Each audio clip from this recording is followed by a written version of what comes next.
नमस्कार, हम प्रियांशु सिंह और आप सब देख रहल बानी टॉप 10 भोजपुरी। और आज आप सबके बीच में लेकर आ गई बनी 15 तारीख के शाम के 2 बड़ी खबर जो जुड़ल बटे पावर स्टार पवन सिंह जी तो वहीं पे अंकुश राजा के तरफ से।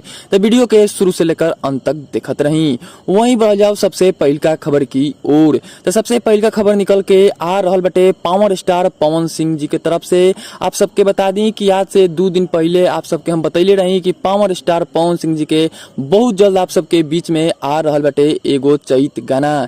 जी आप सबके बता दी कि चैत गाना के आज फर्स्ट लुक जारी कर दिल बा, जिसे कि स्क्रीन पर चलत फोटो के माध्यम से आप सब देख सकत तानी जा।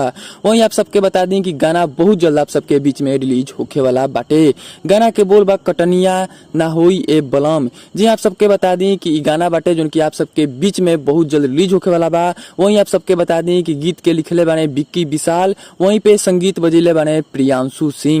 वहीं आप सबके बता दी कि ई गाना जोन बाटे बहुत जल्द आप सबके बीच में रिलीज होखे वाला बा। एकर कल आप सबके बीच में रिलीज डेट आ जाई और कब रिलीज होखे वाला बाटे आप सबके बीच में हम वीडियो बना के बता दें।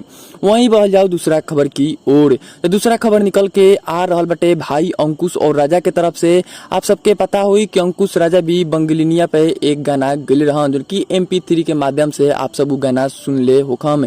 जी आप सबके बता दी कि बंगलिनिया गाना के वीडियो सॉन्ग जो बाटे जो कि आप सबके बीच में कल हो रहल बाटे रिलीज। जी आप सबके बता दी कि कल सुबह 6:15 में बंगलिनिया के सॉन्ग हो रहल बाटे रिलीज आप सबके बीच में और ई रिलीज होखे वाला बाटे अंकुश राजा ऑफिशियल चैनल से। वहीं आप सबके बता दी कि जो बंगलिनिया ई सॉन्ग बाटे जो कि बहुत ही ट्रेंड चल रहा बा हमनी के भोजपुरी इंडस्ट्री में। और ई जो गाना बाटे खेसारी लाल यादव जी के गाना से हट के बात आप सब जरूर देखल और सुनल ना भूलम कल सुबह 6:15 में अंकुश राजा के ऑफिशियल चैनल से।